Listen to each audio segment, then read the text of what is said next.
Que bom estarmos de volta, mais uma vez estamos juntos aqui. Queríamos estar todos juntos aqui, mas a tecnologia nos aproxima nesse momento, que nós estamos vivendo essa circunstância diferente, e que bom estarmos juntos estudando um pouco mais a respeito daquilo que Deus espera de nós, da nossa identidade como cristãos, como filhos de Deus. Bom, nós terminamos o seminário anterior com uma pergunta, né? Será que casar resolve o problema? Casar é a solução? Se agora eu tenho uma esposa, um esposo com quem eu posso ter uma relação sexual lícita, aprovada por Deus, então, a partir de agora, eu não preciso mais de pornografia? Será que isso acontece? Será que isso é real? Eu quero falar umas palavras primeiro para os solteiros que pretendem se casar. Olha só, foi feita uma pesquisa em 1988, eu vou mostrar aqui para vocês. Ela foi publicada nesse jornal de questões familiares. Essa pesquisa foi sobre os efeitos da pornografia nos valores familiares. E olha o que essa pesquisa revelou. A exposição à pornografia provoca maior aceitação do sexo antes do casamento, consideração da promiscuidade como algo natural, normal, e a ideia de que a repressão às inclinações sexuais representa risco à saúde. Então veja como a pornografia molda os nossos valores, os nossos princípios. Inclusive, tem muitas pessoas dizendo por aí que você não pode reprimir. O desejo sexual foi colocado por Deus em nós. Isso é verdade. Mas dizem, você não pode reprimir os jovens. E nós não temos que ensinar os jovens a formas deles darem vazão a esses estímulos sexuais que nós temos. Nós temos que ensinar os jovens a se guardarem, a terem domínio próprio. Essa é a vontade de Deus. Então, muitas vezes, nós apelamos aos jovens para se manterem puros até o casamento e não percebemos que o que está moldando as ideias deles sobre isso e levando-os à fornicação é o que eles estão assistindo em casa. Muitas vezes queremos trabalhar no fruto, que é a fornicação, quando o problema está na raiz, que é a pornografia, o que eles têm feito. Então, quando eu me casar, resolve? Veja. Esse aqui é o livro de Tim Chester, um autor cristão americano, e ele escreveu o seguinte no seu livro Com Toda a Pureza. O casamento não é apenas uma forma de conter nossos desejos pecaminosos. Se essa é sua visão sobre o casamento, então você, na verdade, não quer uma esposa ou um marido, você só quer sexo. Então, se para você o casamento é uma solução para extravasar os seus impulsos sexuais, então não é uma esposa que você quer, nem um marido. Você só quer sexo. E para pessoas que pensam assim, a pornografia parece aceitável para eles. Você está criando um banco de dados em sua mente que Satanás vai usar contra você quando você estiver casado. Isso não vai acabar. Você está estabelecendo padrões de comportamento que não vão mudar quando você se casar. A palavra de Deus é clara em dizer o seguinte: tudo que o homem semear, isso também ceifará. Poucos jovens hoje compreendem que o namoro, o noivado, é nada mais, nada menos do que a semeadura que eles vão colher os frutos depois que se casarem. Então cuide dessa semeadura, porque a pornografia afeta também o casamento. Até aquele casamento que ainda nem aconteceu, já está sendo afetado pelas práticas atuais. Bom, 2 estudos constataram o seguinte. São esses 2 aqui. Que o consumo de pornografia está associado a baixa qualidade e baixa satisfação no relacionamento matrimonial. Isso é fácil de entender, como nós dissemos no seminário anterior. Níveis de dopamina cada vez menores. Então, aquilo que é saudável, aquilo que é natural, o sexo num casamento, o sexo natural criado por Deus, não dá prazer mais para o usuário de pornografia. Ele precisa de algo mais extremo. Um relatório foi apresentado na reunião da Associação Americana de Urologia. Isso foi em 2017 que aconteceu. Veja o que esse relatório apresentou. Homens viciados em pornografia são menos propensos a ficarem satisfeitos com a relação sexual real em comparação com os que não são viciados. Então tem muitos estudos que têm constatado que as pessoas elas não respondem mais à relação sexual real, ainda que continuem respondendo à pornografia. Outro estudo, publicado no periódico Biblioteca Pública de Ciência, revelou o seguinte: viciados em pornografia experimentam diminuição da libido em relacionamentos sexuais reais. Então esquece essa história de que pornografia aumenta a excitação. Não, na verdade ela diminui a excitação, principalmente em termos de relacionamento sexual real, com seu cônjuge. Ah, mas ainda não casei. Mas esse será o resultado. Se você não se levantar e começar a lutar agora e pelo poder de Deus vencer esse inimigo. Diante de tudo isso, não é por acaso que um estudo publicado no Jornal de Pesquisa Sexual revelou o seguinte: a probabilidade de divórcio quase dobrou para os americanos casados que começaram a usar pornografia. É lógico, é impossível para o cônjuge competir com esses atores e cenas pornográficas. Como eu disse antes, às vezes a cena de 1 hora, na verdade ela foi gravada em vários blocos, com intervalos para o descanso. Ninguém mantém uma relação sexual por tanto tempo assim, como eu disse. Muitos desses atores e atrizes, quando dão esse intervalo, vão até um local, até o banheiro e vomitam. Porque essa é a realidade por trás das câmeras. E muitos acham que eles estão felizes, satisfeitos, sentindo prazer, e levam isso para dentro do casamento. O cônjuge não consegue competir com aquilo. Outra pesquisa que foi feita em 1984, publicada nesse periódico aqui, Habilidades Perceptivas e Motoras, mostrou o seguinte: após serem exibidas fotos eróticas nessa pesquisa de 1984, fotos eróticas de outras mulheres, o valor estético atribuído às próprias esposas, às próprias parceiras, diminuiu. É o resultado natural. Um cônjuge não consegue competir com aquilo. As atrizes estão sempre disponíveis, a esposa não. E a esposa tem que estar sempre disponível quando o homem quer? Não. O sexo da pornografia é um sexo sem compromisso? Não é preciso absolutamente nada, é apenas físico, sexo. Por isso, um artigo de revisão de estudos, publicado nesse periódico direcionado à família, concluiu o seguinte: o uso da pornografia reduz o compromisso do casal. Isso é muito, muito simples de entender. Imagina, um homem que está sentado diante do computador assistindo pornografia. Ele tem milhares de mulheres de todos os tipos à disposição dele. Então, com isso, o resultado é que vai se perdendo o compromisso com uma única mulher, porque ele tem várias à sua disposição. Ele não se apega mais a uma mulher só. E a esposa sofre. Outra pesquisa, essa publicada na revista Sexualidade e Cultura, revelou o seguinte: nessa pesquisa estatística foi constatado que consumir pornografia está relacionado a múltiplos parceiros sexuais. É lógico, a pessoa tem um monte de opções. Ela perde essa consciência de compromisso, porque ela tem vários para escolher. Esse rapaz que eu vou mostrar aqui para vocês é o Mark Driscoll. Ele é um pastor e um escritor americano, não é um pastor adventista, um pastor evangélico. E ele declarou algo que eu achei muito interessante num artigo. Ele disse assim: a luxúria pornográfica existe para provocar uma cobiça e uma insatisfação que nenhuma mulher pode satisfazer. Porque não pode ser alta e baixa, magra e curvilínea, negra e branca, jovem e velha, como o harém exposto na pornografia. Então, um homem que assiste pornografia, ele tem à disposição várias opções. Ele não vai mais sentir prazer num compromisso com uma única mulher e vai perdendo o interesse pela sua esposa. E isso também acontece em relação às mulheres, em relação aos seus maridos. Mais 2 estudos aqui concluíram o seguinte: que o consumo de pornografia está associado à erosão do vínculo afetivo e à perda do apego entre o casal. Isso aqui são tudo pesquisas científicas. É a ciência falando para nós. A ciência confirmando aquilo que Deus já havia revelado. Por que perde seu apego? Primeira coisa, na pornografia, o centro é o prazer do homem. Então ali não há preliminares, não há proximidade depois que o ato termina. Veja, o sexo não acaba depois do sexo. A proximidade continua depois que aquilo acabou. O filme geralmente acaba, é quando o homem acaba. Então é o homem o centro. Pode ser visto nesses filmes práticas sexuais insalubres e até violentas, agressivas. E isso é automaticamente transportado para o casamento, como eu disse antes. Os níveis de dopamina estão cada vez se esgotando mais. E para potencializar, é só pingar algumas gotinhas de adrenalina.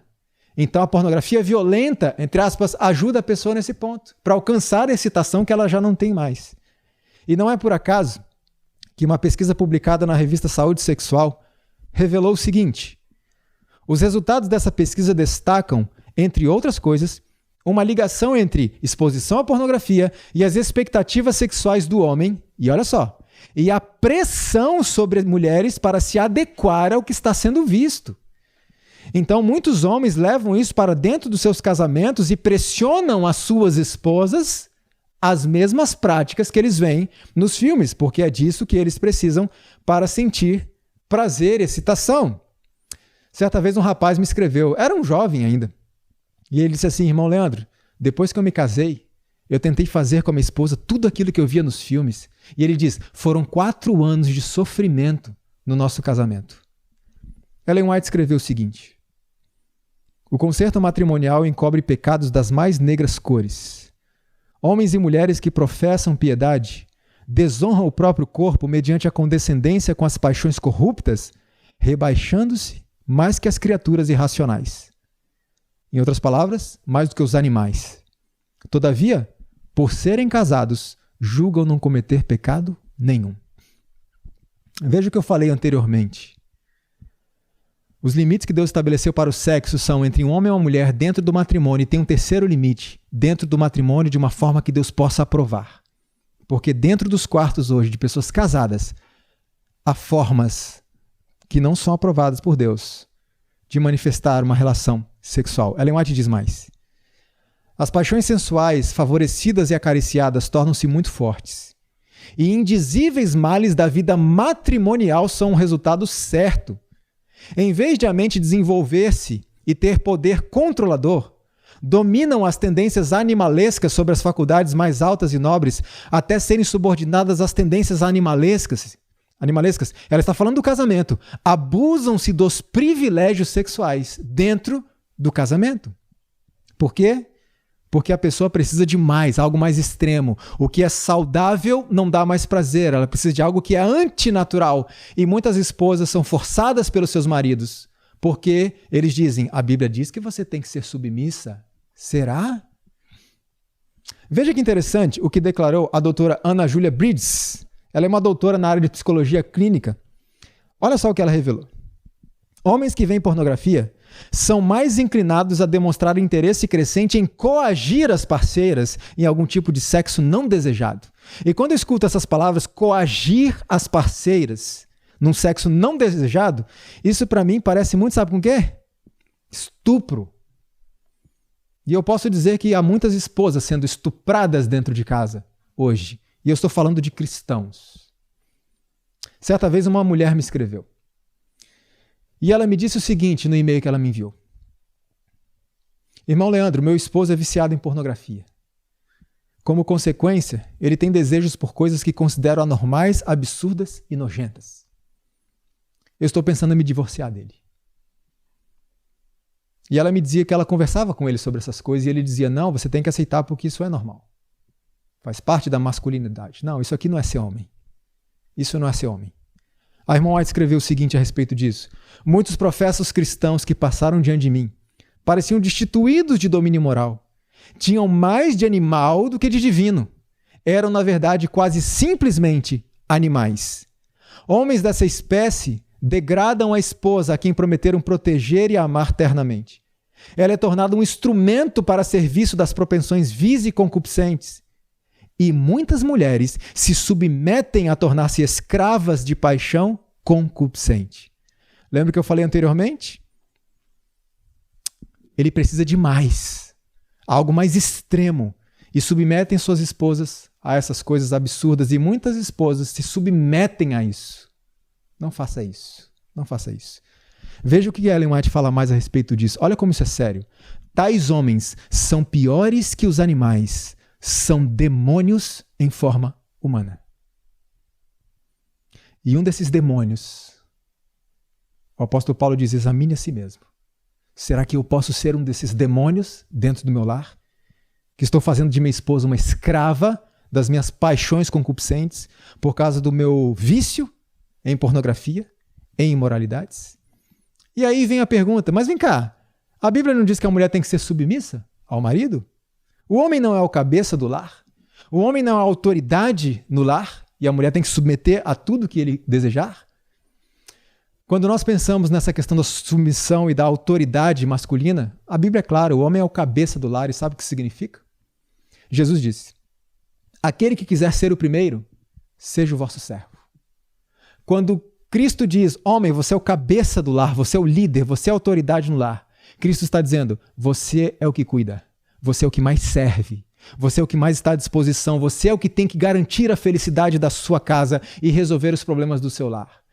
Jesus é a maior autoridade que nós temos. Me mostre alguém que serviu mais do que ele. Quem quiser ser o cabeça é o servo, é o maior. Então, marido, você é o cabeça do lar, porque você é o que cuida, você é o que garante que o lar seja feliz. E você é o que resolve os problemas. Quando há um problema no lar, você não vai correndo para um computador, choramingando, se sentindo coitadinho, porque a minha esposa é isso e aquilo, então eu preciso consumir isso aqui. Não, você resolve o problema. Isso é seu cabeça. E não é difícil uma mulher se submeter a um homem que assume essa posição, como Cristo amou a igreja e se entregou por ela. O apóstolo Pedro, ele dá um conselho que é muito importante. Ele diz, igualmente vós, maridos, coabitar, e esse coabitar não é necessariamente a relação sexual, mas essa palavra especificamente é coabitar, habitar junto. Igualmente vós, maridos, coabitai com elas com entendimento. A relação sexual deve ser com entendimento, dando honra à mulher como vaso mais fraco, como sendo vós os seus co-herdeiros da graça da vida, para que não sejam interrompidas as vossas orações. Que eu quero dizer, com muito carinho aos maridos que me assistem, se nós não tratarmos nossas esposas desta forma, Deus não ouvirá nossas orações. Não ouvirá nossas orações. E diante de tudo isso, uma mente pervertida que precisa de algo cada vez mais extremo e mais depravado para se satisfazer, como nós vimos, como a fisiologia explica essa necessidade. Vem aquela velha história que se diz por aí, precisamos apimentar a relação. Precisamos de novidades na nossa relação. Agora eu me pergunto, imagina um casamento de 30 anos, quanta novidade é necessária para aguentar?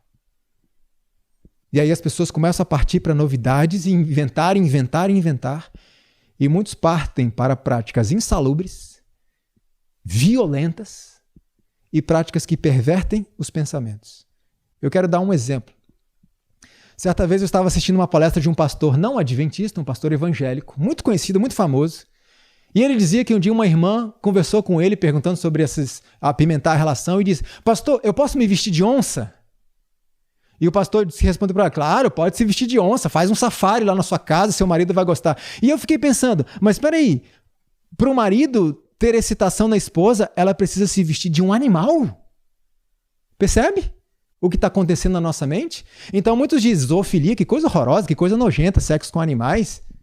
Mas muitas vezes não pensamos, homens estão precisando que suas esposas se vistam de onça para poder ter prazer nela? Alguma coisa está errada? Agora imagina o seguinte, vamos pensar nas consequências do que fazemos. As modas da sociedade vão nos abraçando, vão nos levando, a gente não pensa. Pense. Um dia eu vi alguém dando o seguinte conselho. Irmã, use as famosas fantasias. Então faz o seguinte, põe uma roupinha de enfermeira. Seu marido vai adorar. Quando eu vi aquilo, eu fiquei pensando no seguinte. A minha esposa se veste de enfermeira para me agradar? Peraí. Imagine que num dia eu fique doente. E para onde eu vou? Para o hospital. E quando eu chego no hospital, eu sou atendido por uma bela enfermeira. Qual é a probabilidade de, nesse momento, eu ter pensamentos impuros depois de ter tido uma relação com uma esposa vestida de enfermeira? Segundo ponto. Saí do hospital, voltei para casa. E então vou manter uma relação com a minha esposa vestida de enfermeira, porque é a fantasia que eu nunca entendi por quê. Qual é a probabilidade que eu pense naquela bonita do hospital? Olha como a gente não raciocina, a gente vai seguindo as modas. Terceiro ponto, que para mim é o pior. O dia que eu precisar que a minha esposa se vista de um personagem para eu sentir prazer nela, significa que eu não tenho mais nenhum prazer nela. Então eu preciso que ela se vista de outra coisa para eu conseguir sentir algo por ela. Acorda. A gente tem que pensar no que a gente está fazendo. E quais são os resultados disso. Dr. Michael Kimmel, é esse rapaz aqui, ele é um sociólogo norte-americano. Ele é o fundador e o editor de uma revista chamada O Homem e a Masculinidade. Ele declarou o seguinte. Ele declarou o seguinte. As fantasias sexuais masculinas tornaram-se fortemente influenciadas pela pornografia. Isso aqui não é um crente falando. É um médico, especialista. Aliás, sociólogo. Outro, esse sim é médico. Esse aqui é o Dr. Kevin Mageres. Ele é um professor de medicina da Universidade de Harvard, que é uma das maiores universidades do mundo, e ele declarou o seguinte em relação a isso. A pureza eleva o sexo a uma forma de mostrar verdadeiro amor e afeição pelo cônjuge. Não principalmente uma forma de obter prazer. A pureza transforma o sexo em um ato de amor. Se ambos os cônjuges veem a intimidade sexual como uma forma de amar um ao outro, sua união será continuamente renovada e fortalecida. Então não vai precisar inventar essas coisas. O amor impede que o sexo se torne um fim em si mesmo. Palavras do Dr. Kevin Mageres. Sexo não é uma atividade física, meramente. O sexo é o resultado e uma recompensa de uma relação conjugal saudável. O sexo, como alguns dizem, começa de manhã quando você acorda. A forma como o casal se relaciona, um relacionamento agradável, saudável, cristão. E qual é o presente? Uma relação sexual saudável. Certa vez eu estava ouvindo um grupo de homens conversando e um deles dizia assim, olha, eu estou precisando de ajuda porque a minha mulher está apresentando sintoma de frigidez, ela não quer saber mais de mim, ela perdeu completamente a libido. Então um outro rapaz disse assim, eu tenho a solução para você, eu tenho um remedinho aqui. Dá esse remedinho para sua esposa, você vai ver o que vai acontecer. Ela vai melhorar rapidinho. E quando eu vi aquilo, eu disse, só um minutinho, deixa eu só fazer uma observação aqui. Remedinho? Faça um teste antes. Veja, examine como você está tratando, como vocês estão tratando as esposas de vocês no dia a dia. Porque muitos maridos, como Ellen White disse, são piores do que os animais, são demônios em forma humana, mas à noite desejam que a esposa esteja morrendo de amores por ele para ter uma relação sexual. Primeira coisa, como você trata sua esposa no dia a dia. Porque também há muitos homens que tratam a esposa muito bem naquele dia que ele quer uma relação. E nos outros. Examine isso e você vai descobrir que a esposa não vai precisar de remedinho. Nem sempre o problema está na esposa. Nem sempre. É verdade. A gente tem que reconhecer que há esposas que precisam cuidar da aparência. Sim. E maridos não? Eu tenho visto muitos casos de maridos reclamando da aparência das esposas que parece que não tem espelho dentro de casa. Ah, minha esposa ela tá meio gordinha e tal. Olha para você. E você, como que você está? É verdade também que há esposas que realmente acabam com a libido de um marido que é fiel. Uma esposa infantil que age como uma criança. Uma esposa que não assume suas responsabilidades no lar e fica o apelo para as esposas. Porque quando uma esposa infantil não assume suas responsabilidades, o esposo se sente um pai e não um marido. E o pai não vai querer ter relação com uma filha, com alguém que parece uma filha. A esposa que reclama de tudo, uma esposa briguenta, e Provérbios diz que é melhor morar no deserto do que morar com uma esposa briguenta, uma mulher irritadiça. Ela é comparada a uma goteira, sabe? Que fica pingando, pingando, pingando. Então, reconhecemos que há casos assim. Mas você, no seu lar, precisa avaliar o que está acontecendo dentro do meu lar. Será que o problema está em mim? Independentemente de onde esteja o problema, o casal tem que resolver. Eu repito, a solução não é se fazer de coitado e ir para um computador ver pornografia. Isso não é coisa de homem. A solução é assumir a posição de líder e resolver os problemas que há na família, que existem na família. Então temos que avaliar todas as possibilidades. A irmã White escreveu o seguinte, aos maridos especialmente. Os maridos devem ser cuidadosos, atenciosos, constantes. Veja, não é só no dia que você quer sexo, mas constantes, fiéis e compassivos. Devem manifestar amor e simpatia. Não serão condescendentes para com a satisfação de baixas paixões, fazendo ouvir à esposa que ela deve ser sujeita ao marido em tudo. Quando o esposo tem a nobreza de caráter, a pureza de coração, a elevação de espírito que cada cristão deve possuir, isso se revelará na associação matrimonial. E muitos que não conseguem, então, suprir as próprias necessidades e atingir essas expectativas criadas pela pornografia, perdem o interesse no cônjuge completamente e partem, então, para relações extraconjugais, que também é uma forma de misturar o restinho de dopamina com adrenalina. Adultério envolve risco. Tem que ser escondido. Por isso, 2 estudos recentes, relativamente recentes, eles constataram o seguinte, que o consumo de pornografia está associado à aceitação da infidelidade como sendo algo normal e ao envolvimento em sexo extraconjugal. Veja que o consumo de pornografia, mesmo que você não se torne um pedófilo, práticas homossexuais ou um estuprador, vai moldando os nossos valores de forma que até o adultério se torna aceitável para muitas dessas pessoas. Inclusive, eu vi certa vez um livro de uma cientista francesa que dizia que o adultério faz parte da sexualidade masculina e que as mulheres têm que aceitar isso. É saudável para eles, eles precisam disso. Obviamente, ela é divorciada. Eu recebi um e-mail de um rapaz e ele me disse: Leandro, eu preciso de ajuda porque eu sou viciado em pornografia desde os 11 anos de idade e eu já cometi o adultério mais de 10 vezes. Mais de 10 vezes. E a esposa dele não sabe. Uma pesquisa feita em 1988, publicada no Jornal de Questões Familiares, sobre os efeitos da pornografia na família, revelou que o consumo de pornografia leva à maior aceitação do sexo extraconjugal e à diminuição da avaliação do casamento, tornando a instituição menos significativa e menos viável. Se eu posso ter tudo isso, por que eu vou ter apenas uma? Então, na mente de um usuário de pornografia, o casamento não é viável. Não oferece aquilo que ele precisa, porque a ideia é essa, é o que eu quero, eu preciso, eu tenho essa necessidade. Mas não é só o casal que sofre, porque os filhos também sofrem. Muitas crianças estão sendo expostas à pornografia. Algumas que me revelam, já são adultos hoje, que o primeiro contato foi porque acharam debaixo do colchão a revistinha do papai. Acharam nas coisas do papai e acabaram se viciando naquilo. Mas há muitos casos também, como esse jovem que eu falei com vocês, que ele disse que o primeiro contato com a pornografia foi com 5 anos de idade, sentado com o pai. O pai o colocava para assistir pornografia junto com ele. Que nível nós chegamos? Mas também acontece um outro problema, que é a perda do vínculo afetivo. Esse vínculo afetivo, ele produz a liberação saudável de dopamina, mas essa liberação não é mais suficiente. Então há um afastamento. Não é por acaso que uma pesquisa foi feita por telefone, com crianças e adolescentes de 10 a 17 anos. Essa pesquisa foi publicada aqui nesse periódico, Cyberpsicologia e Comportamento. Olha o que essa pesquisa revelou.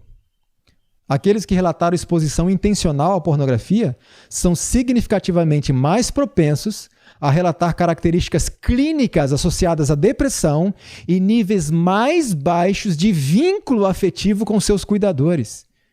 Então veja que a pornografia destrói até o vínculo afetivo entre pais e filhos.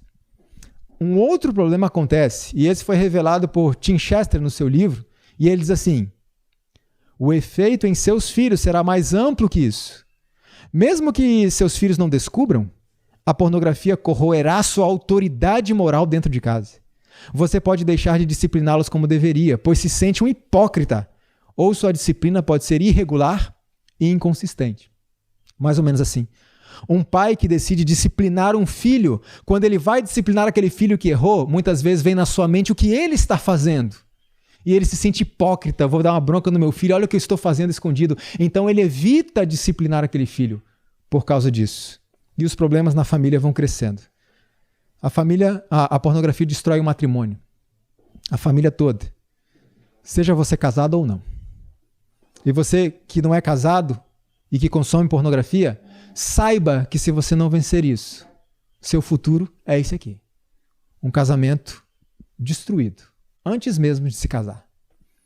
Mais uma vez, eu li um artigo do Dr. Kevin Mageres, da Universidade de Harvard, e ele escreveu o seguinte: a luxúria faz do prazer o objetivo principal do sexo, fazendo do sexo um fim em si mesmo, tendo prioridade sobre Deus, o cônjuge, a família. Tudo é sexo. Sexo é a prioridade para muitos. Uma vez que o coração de um homem é capturado pela luxúria, nada é seguro para a família dele. Você nunca pode saber com certeza o que ele está disposto a sacrificar em prol do prazer sexual.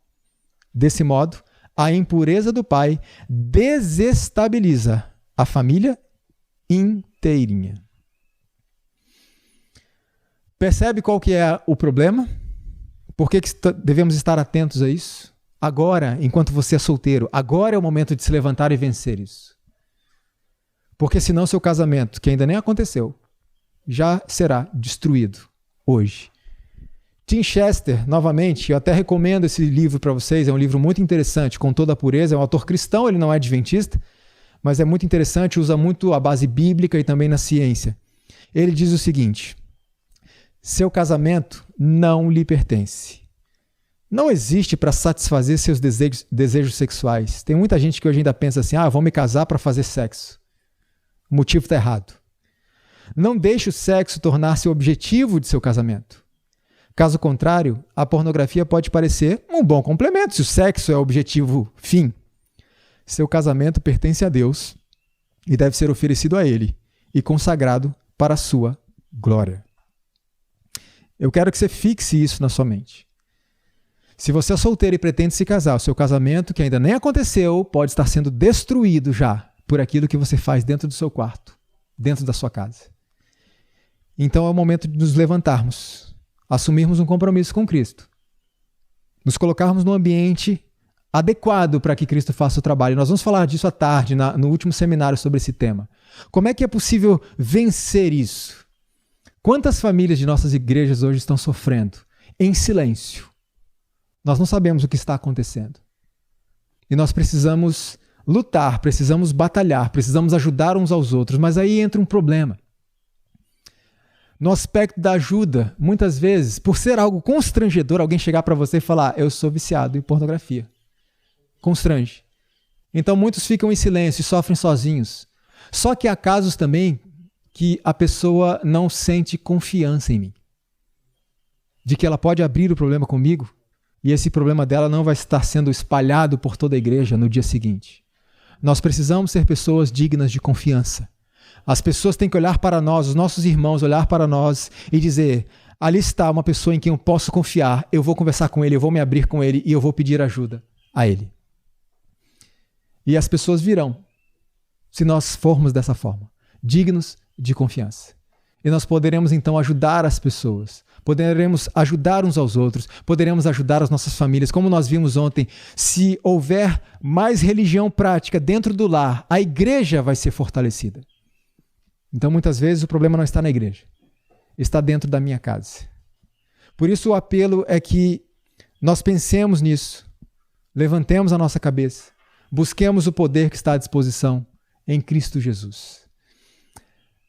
No próximo seminário, nós vamos tratar de o tema que talvez todo mundo espera, né? Como é que se liberta disso? Será que dá para se libertar do mal, do vício da pornografia? Lembra que nós lemos, que eu li aqui para vocês, um trecho de um e-mail que eu recebi de um jovem, de um diretor de jovens adventista, dizendo que ele assistia pornografia e praticava masturbação 5 vezes por dia. E aí você deve estar pensando, tem jeito para uma pessoa dessa. Olha o nível. Inclusive, eu estava assistindo um tempo atrás um documentário chamado Pornografia no Cérebro, muito interessante. E foi entrevistado um jovem chamado Callum, inglês, na Inglaterra. E esse jovem dizia que o recorde dele, ele era tão viciado, foi 28 vezes num único dia. E aí eu pergunto, será que tem jeito para uma pessoa dessa? Que chega a um nível tão deplorável, um nível tão baixo? Eu posso dizer que sim. Porque o que é impossível para Cristo? Para aqueles que se submetem. E é isso que nós vamos ver no nosso próximo seminário. Será que é possível vencer? Se é possível vencer, como nós podemos vencer? E há algum tempo eu estava lendo alguns artigos de um ministério que existe no Brasil para ajudar pessoas a se libertarem de pornografia. E eu fiquei frustrado ao ler as sugestões que a pessoa dava para quem quisesse libertar. E essa pessoa dizia assim, essa questão de escolher as companhias não tem nada a ver. Questão de mudar a alimentação, isso não tem nada a ver para te ajudar nessa guerra. Não? Nós vamos ver como isso tem muito a ver. E o que eu vou apresentar para vocês é justamente aquilo que eu tenho sugerido para muitas pessoas que me procuram. E muitos têm declarado, olha, realmente faz a diferença. Um dia minha esposa e eu fomos até uma igreja Assembleia de Deus para pregar. E o tema daquele final de semana, aliás, daquela noite, pediram para eu falar sobre mídia. Então, eu tirei os textos de Ellen White dos meus slides, porque estávamos na casa deles. Usei apenas a Bíblia. Mas quando chegamos naquela igreja, um jovem me abordou na entrada e me disse: eu posso te dar um abraço? Eu nunca tinha visto aquele jovem na minha vida. Tá? E ele me deu um abraço. Sabe aquele abraço que depois de um tempo você fica meio assim, sabe? De tanto que ele abraçava e apertava. Depois que ele deu aquele abraço forte, eu perguntei: o que foi que aconteceu? A gente nem se conhece. E ele disse: eu assisti um vídeo seu sobre pornografia um tempo atrás. E eu estava lutando contra isso há muitos, muitos anos. E eu não sabia mais o que fazer. E eu me deparei com aquela parte em que você dá algumas sugestões práticas do dia a dia para que o efeito da tentação comece a diminuir gradativamente. E ele disse para mim, e eu segui os seus conselhos. E eu venci. Quando ele disse eu venci, eu respondi: não, você não venceu. Diga assim: eu venci hoje. Porque quando eu digo assim, eu venci, eu baixo a guarda. E é aí que Satanás se aproveita. Então diga: eu venci hoje. E amanhã vou vencer de novo. Porque vai ser uma nova luta. E quando alguém se propõe a lutar, Satanás sabe os nossos pontos fracos. Então tenha certeza de uma coisa: já estou avisando que Satanás vai te pegar nesse ponto a sua vida inteira daqui para frente. Inteira vai ser a tentação da sua vida. Mas a vitória em Cristo Jesus. E aquele jovem tem vencido dia após dia. E vários outros que me procuram, que a gente conversa e que tem vencido dia após dia. E esse rapaz que assistia pornografia 5 vezes por dia, no próximo seminário eu vou mostrar o que aconteceu com ele. Qual foi o final dessa história. E vocês vão perceber a solução, há poder em Cristo Jesus. Então eu apelo mais uma vez: se levante. O seu futuro casamento depende disso. A sua vida espiritual depende disso. A sua família depende disso. Você depende disso. O céu é o nosso rumo, é a nossa meta final. Mas nós não vamos poder levar essas coisas para lá. E eu posso dizer para você com toda certeza que quando Cristo diz: deixa isso aqui, filho, é porque tem algo muito melhor esperando a gente. No mundo tereis aflições, a gente vai sofrer muito aqui ainda, muitas lutas, muitas provas, muitas tentações. Mas o final será a recompensa. E qual a recompensa? Ouro, pedras preciosas, etc. Não, não, não. Isso aí é só um presentinho de Jesus para nós, só um agrado. A recompensa é uma eternidade vivendo com Jesus. E se eu quero passar a eternidade vivendo com Jesus, eu preciso começar agora. E a pornografia está nos afastando dele. Então levante-se, comece a luta. E com certeza você será um vencedor. No próximo seminário nós vamos tratar um pouco a respeito disso. Vou dar algumas sugestões que talvez te ajudem nessa sua caminhada. E nós vamos seguindo, orando uns pelos outros. E eu tenho certeza que muito em breve veremos Jesus voltar. Nosso caráter será transformado. Pessoas de mente pura, santa, semelhantes a Cristo e o seu reflexo no mundo corrompido. Que o Senhor nos abençoe. Nós vamos dar agora um intervalo até a tarde e volte depois para nós continuarmos com essa mensagem e nós vamos então concluir com o último tema: como se libertar desse vício. E eu quero que onde você esteja agora, você curve a sua fronte comigo para nós concluirmos essa parte com mais uma oração. Querido amado Pai, nós te agradecemos, Senhor, porque o Senhor nos concede luz. Senhor, nós estamos sofrendo como indivíduos, nós estamos sofrendo como igreja, estamos sofrendo como famílias. Satanás está nos atacando constantemente. Por isso nós pedimos que o Senhor tenha misericórdia de nós. Nós precisamos de ajuda. Eu quero te pedir de uma forma especial que o Senhor desperte a tua juventude. Levanta os teus jovens, Senhor. Eles têm sofrido com tentações, as mais diversas, especialmente as tentações sexuais. Mas nós sabemos que o Senhor criou o sexo para um propósito santo, dentro de limites pré-estabelecidos que nos dão felicidade plena. Por isso eu te peço, Senhor, que teu Santo Espírito faça um trabalho especial na mente dos nossos jovens. Que se guardem para o momento oportuno, quando eles então poderão desfrutar desta bênção que é o sexo. Dê forças a eles, Dê discernimento a eles, que eles possam entender que não adianta apenas orar, mas que é preciso nos colocarmos num ambiente apropriado para que o Senhor responda a nossa oração. Quantos, Senhor, estão orando, e não fazem nada mais do que orar? E a tua serva, inspirada pelo teu Espírito, disse que aqueles que não fazem nada mais além de orar, muito em breve vão deixar de orar também. Por isso eu te peço, acorda os teus jovens, levanta o teu povo. Se porventura eu peço mais uma vez a alguém que está nos assistindo aqui, que é um usuário de pornografia, que está viciado nisso, escravizado por isso, Senhor, que ele possa entender que há saída, que há solução em Cristo Jesus. E que ele possa entender que não importa quão longe foi. O Senhor o recebe de volta. E o Senhor pode transformá-lo totalmente. E dar a ele uma mente pura, uma mente santa. Abençoe, Senhor, as nossas famílias, os nossos casais. Ó Senhor, tenha misericórdia das nossas famílias. Restaura os relacionamentos que estão sendo quebrados. Dá-nos a vitória em Cristo Jesus. Que possamos atravessar os momentos de tormenta que se aproximam. E muito em breve, vermos Jesus voltar nas nuvens dos céus. Continue abençoando essa programação. E a cada um que está nos assistindo. É o que pedimos e agradecemos em nome de Jesus. Amém.